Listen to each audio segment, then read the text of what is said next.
So EverQuest is celebrating their 24th anniversary. Um, it's it's kind of hard to believe the game has been around for that long. It's also really hard to believe that the game is still going. And if you've played it in recent years, it's probably because you've been involved in one of the TLP servers, which I think are an interesting way to look back at the game as it sort of was years ago, but not exactly because it's still a modernized version of the game. If you've been around my channel for any length of time, you've seen me play EverQuest. I've traditionally participated, I think, in every single TLP except for Thornblade when it came out, because I didn't really have any desire to play that weird rule set. But I finally reached a point last year where I was like, you know what? I've done EverQuest since it launched. Um, it's a cool game for its time, and it definitely had a lot of interesting things that it did. I'll never forget. Well, before I get to that point, I'm gonna sidetrack here because my brain goes all over the place first thing in the morning when I haven't had enough coffee yet. Um, 24th year anniversary. I'm not playing it this year. Matter of fact, I might be done with EverQuest for good.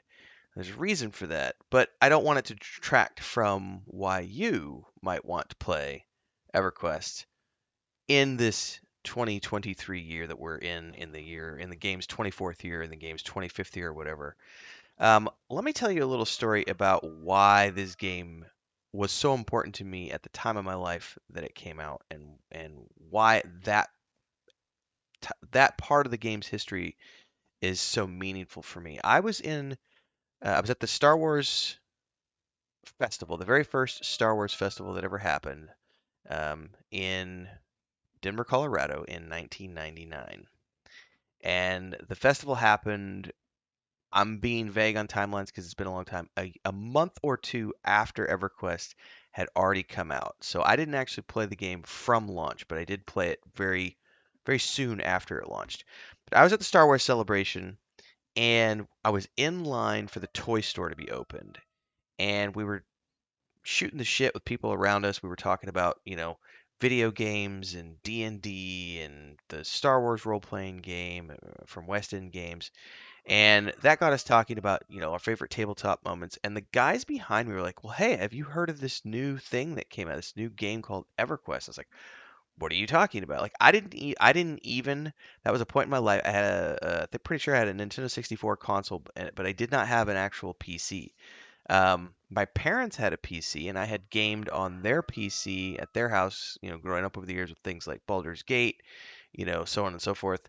But I had never, I didn't have my own PC at the time.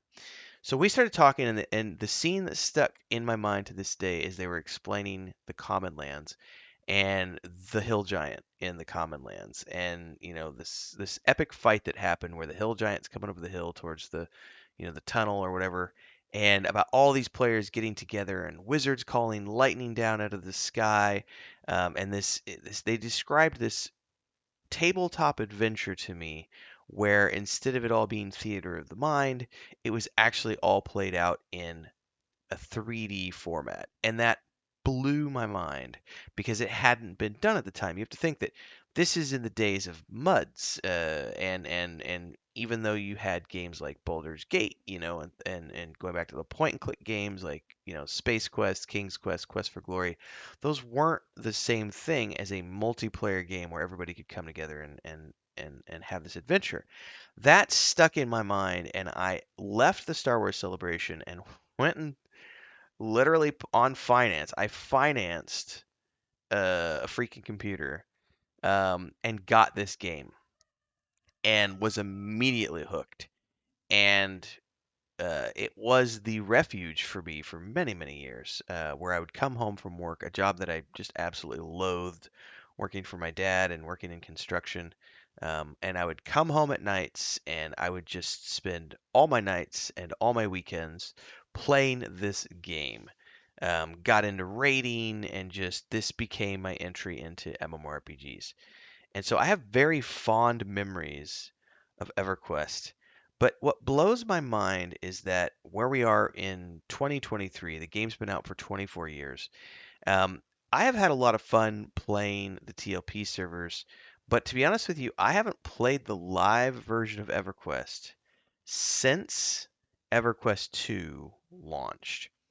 I originally played all the way up to the Gates, was it Gates of Discord? I think is what it was called, when they introduced the Berserker class, and that was right around when EQ2 launched. And I was happy to make the switch to EverQuest 2 because it had better graphics, a different style of gameplay. And after 7 years or however long it had been, I was ready to make a switch.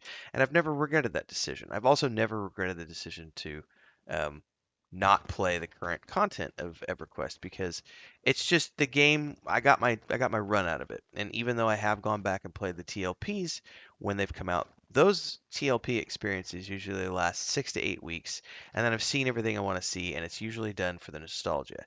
And that's kind of what I want to point out here is this 24th anniversary um, celebration is mostly about nostalgia. Um, but they do have some interesting things going on here. If you come in back into the game right now, you're going to get a 50% bonus to experience gains until April 1st. You get a cap. You get this really cool cosmetic cap for your character. You're going to get, if you're an all access member, meaning a VIP, you're also going to get these celebratory opal stein ornaments, which are weapon ornaments for your characters, meaning that these are cosmetic things that you can attach to your weapons to make them look like steins, a Goblet of Adventure, which I'm assuming is some type of XP thing, and a new title for your character. And then they talk about some of the things that are coming down the pipeline for this year, meaning there's a new mission, there's some new quests, and they talk about returning events for adventurers over level 100, players who aren't level 100 yet, some platinum anniversary cake, and said we're unvaulting the past heritage crates, which allow you to find these Teardal, Idel, Ixar, Northman, Gnome, Trollers, blah, blah, blah, blah, blah, crates on the marketplace until April 1st. 2 dozen years. Really, really interesting. And I know they've got some additional TLP servers coming up over the years. But if you're like me, like I looked at this year and I kind of went, this is the first time where I looked at the anniversary and I went, eh, I know that sounds kind of negative, but here's what I would like to say to those of you who might have never tried EverQuest before, versus someone who's me, like a jaded old fart, who's just seen it all and done it all before. I think that EverQuest holds a special place in the histories of MMORPGs. I'm happy to go back and play older games from time to time. If you notice right now, like I've been playing Star Trek Online, which is an older MMORPG, because I never played it when it launched, and I've really never played it over the years, other than a brief stint in like 2014. I'm also doing the same thing with Neverwinter, which is an older MMORPG. And I've never played those games before, other than brief stints. When you look at the plethora of games that are available in 2023 and what's coming down the pipeline, there are just so many things that you could play that are based on what EverQuest did back in 1999 when it first came out. So it deserves that space in the Hall of Fame of MMORPGs for where it was at the time that it came out. Similar to how World of Warcraft deserves its space for being the next game after EverQuest to do what no one else had done before and sort of take that EverQuest theme and formula and turn it up to 11 and extrapolate it out to its levels of success that no one had seen since then, and it's been really hard to get beyond in the years that have come since then as well. Um, with the 24th year anniversary going on right now, I think that if you've never played the game before, go give it a shot. It's free to play. There's fun stuff happening, and if you get into the live game today, there's lots of tutorials to teach you how to get up to speed.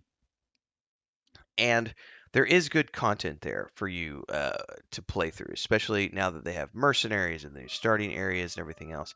And it will allow you to get into a game. But you have to understand the graphics are exceptionally dated. And there's all this talk from people about would you play an updated version of EverQuest if it had, better graphics and everything else. And I think the question for many of us is like, yeah, if it looked new, if it was built in Unreal 5 and came out today, I think many people like myself would give it a shot. But the other side component here is that the game does look incredibly dated, and you have to be able to switch that off in your brain and say, I want to go in and see an old game. In any case, it's news. I'm reporting on it. I'm not as excited about EverQuest as I have been in previous years, just because I've seen it, I've done it. I've done it enough times over the years that this is the first year where I'm just kind of like, yeah, you know, I think I'm done. I honestly think I'm done with EverQuest forever. It still holds a special place in my heart, but I'm 43 years old now, and there are so many games that come out on a weekly basis. And between Steam and GOG and at the Epic Game Store and all these, my Xbox Game Pass and PlayStation Plus and all this other stuff, I get so many games given to me, whether it's free or because of existing subscriptions I have, that I just can't make space for all of them, and I have to be very choosy with where I pick and choose in my time. But it is something where I think if you've never tried it before, go back, take a look. If you haven't played a TLP for a while, it might be worth going back and jumping into a TLP for a couple of months and getting that, nostalgia kick in the teeth, if it were.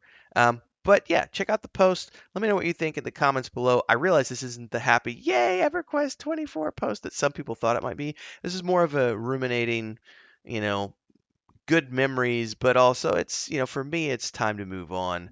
You'll notice that I haven't done any EverQuest content on my channel for more than a year, I think. And it's just because I've moved on to other things. There's so many new games that I'm trying right now. I love my Xbox Game Pass as an example, and being able to do crossplay between my Series X and the PC. There's just really good stuff out there. But EverQuest is an important part of the MMORPG history, so check it out if you haven't already done so. Let me know your thoughts below. If you like this video, don't forget to like, subscribe, hit the bell icon, support in all the ways you can. You know the routine: super chats, memberships, Patreon page, all that good stuff. Till next time, everybody, stay safe, happy gaming.